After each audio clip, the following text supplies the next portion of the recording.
Hey guys, happy November. Lots to update this month on both up here and downstairs. We'll start up here and then I'll work my way downstairs. It's like 5 o'clock at night and the tank was super blue. So I turned, and it's probably hard to see, but I turned the Kessels all the way up to 100% intensity and 100% light just so you could get a little bit more of a daylight look at the corals and whatnot. I did switch out my T5 bulbs. It was time for a replacement, and I was using two Aqua Blue Plus, one Actinic and one Blue Plus, and I went with 4 Blue Plus bulbs. And everything looks really great. The corals are all looking great. I've been dealing with just a little bit of like tissue recession from the base of some of the SPS, like the green slimer colony here, and I'm sure it might have something to do with the bubble tip anemone that has decided that that's where it's going to set up shop. But mostly everything looks great. A lot of new growth.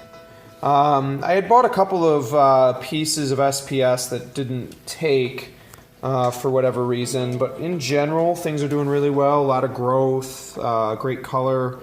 You may notice the blonde nasotang, the big blonde nasotang that is sort of a staple of this tank, whose name was Bernie, has disappeared. He is actually downstairs, and I'll show you him in a bit. And this guy is new, the powder blue tang, who seems to be doing great, eating a ton, getting picked on a little bit. The hippo tang and the Desjardins sailfin tang have been, picking on him just a little bit, but sort of holding his own so far, doing pretty well. Really pretty fish.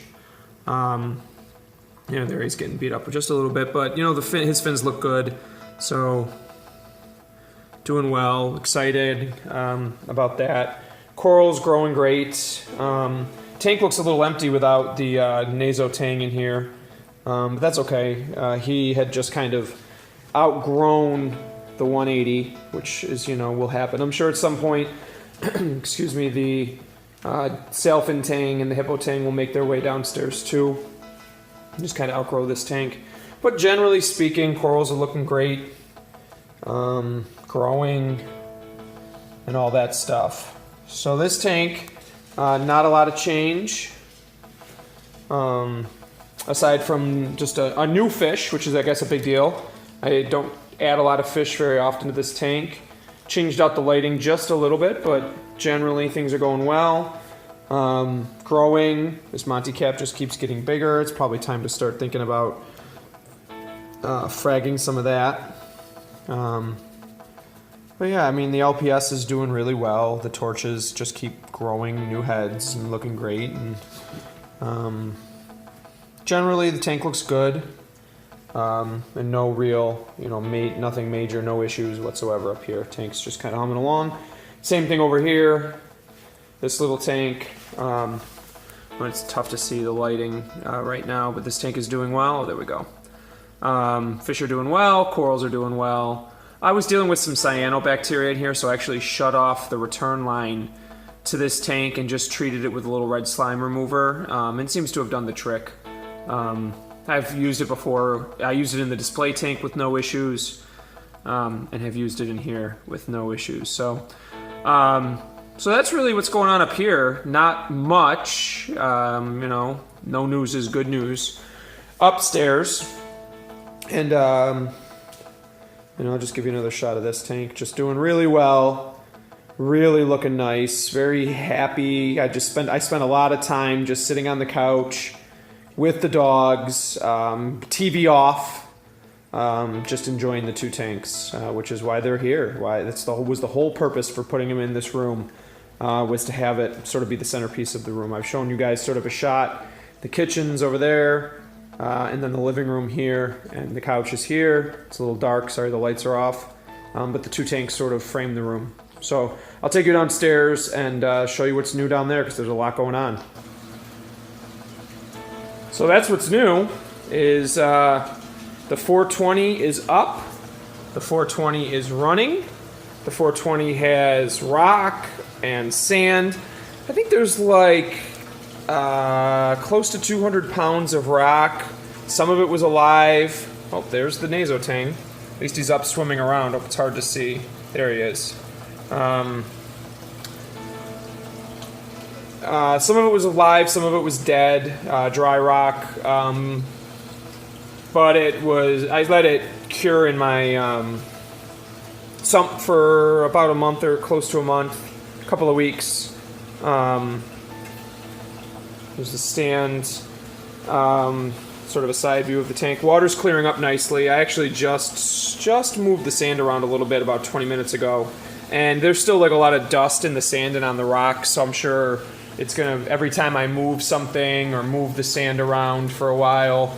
But I'll give you a shot up here. Ton of flow.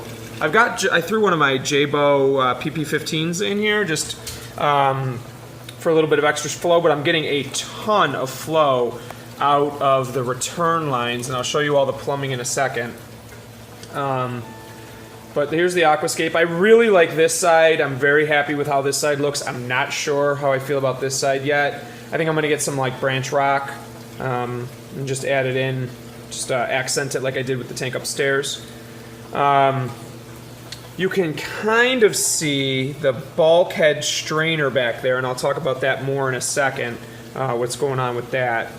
But here's the tank, and if we come around this way, this will be, the wall will actually be right here, between this pipe and here, there'll be a door. So about 20 inches of the tank will stick out into the room, and then the rest will be hidden in the fish room when it's done. So if we come in, oh, it's very bright, hold on.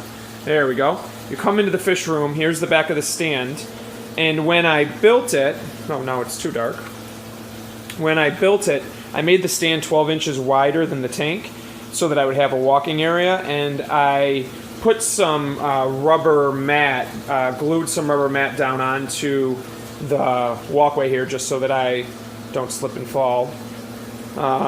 I plumbed it for a Herbie overflow, which I'll show you the top view of, and there's that bulkhead in the back. I'll talk about that again in a second. So if we come up top, I love this, that you can get up above here and you see this view. The drain, the full siphon drain, and then just a little trickle going in there. Ton of flow just from the return lines. So much so that it's pushing the sand around. And there you can see the nasotang down there. I just love this top view of the tank, being able to get up here. It's going to be great being able to work around up here, walk around. I'm up on the platform here, and that's great. I drilled this hole in the back of the tank, and what a pain that was. It's 3/4 inch glass. And then this pipe runs all the way over into the sump so that I can drain for like water changes, or if I need to drain the tank for whatever reason, I can drain down without having to use a pump or anything. Almost, 3/4 of the way down, I can drain it. Under here, you will see my very sloppy plumbing job. The full siphon on the right, the partial siphon on the left, and then the return plumbing. It tees off, and then I've got each of the return lines on its own ball valve so I can control which way the flow goes. The plumbing runs around, under the frag tank, around the back, and into here. And I'm just using 2 filter socks for now, just to catch any of that dust and stuff from the sand as I'm, trying to get that stuff cleaned up.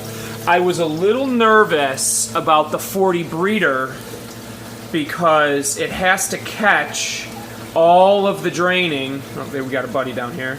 All of the draining from the 180, the 25 gallon cube, the frag tank, and the 420 all will drain into here when the power goes out.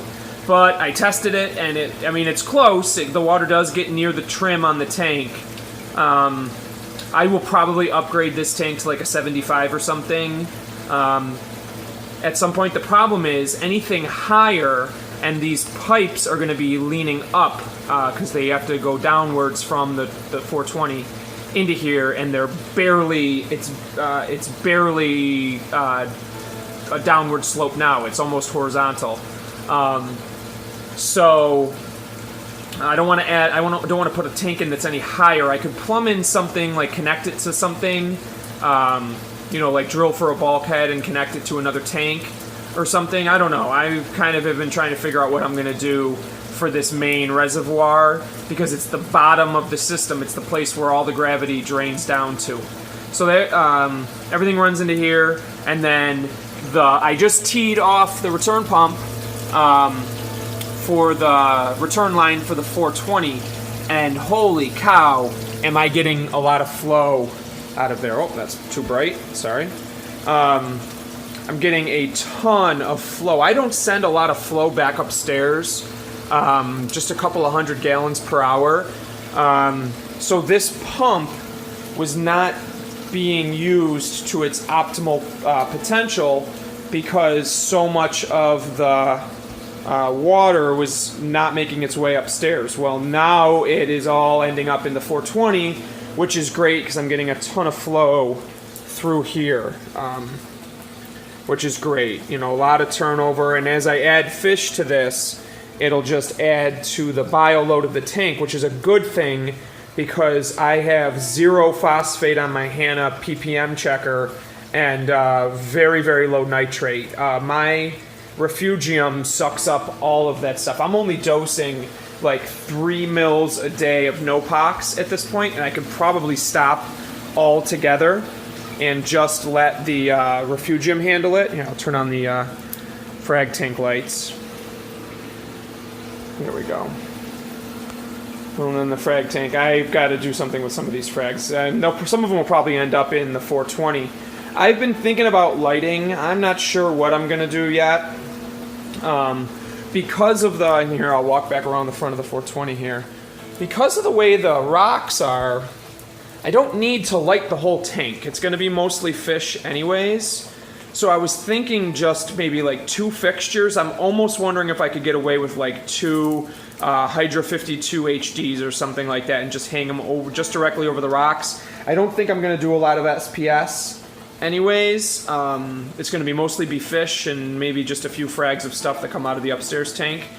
This system is going to be more just for my bigger fish, some large angels, and whatever. So that's kind of the plan now. There's the sort of the full shot. This whole area right now, which is currently my workout space, is going to be the living room, and the tank is going to be in the wall, and it will protrude into the room. So the wall will sort of be where that rack is right there. The wall is going to be about 20 inches back from the tank, and then the couch will sit in front of the tank. So it's going to be kind of cool when it's all done. And that whole area back there will be blocked off. I do have a vent fan in the ceiling. I know I had gotten a lot of questions about humidity. I might need to upgrade it, but I have a vent up here, and I can move it. There she is. I can move it closer to the big tank. I can put it over here in the ceiling, so it's really sucking the air out of this room, out of this area. And I also have the protein skimmer vented outside. So that's it. That's the big, huge. This has been a lot of work. A lot of money has gone into it. Obviously, it's a 420 gallon tank. But that's what's going on. So I'll keep you guys updated, obviously, as things progress.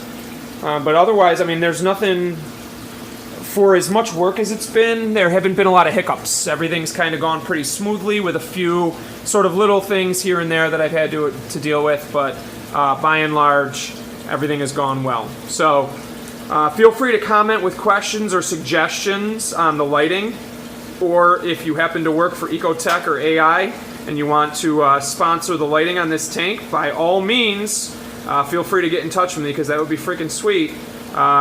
Thanks, guys.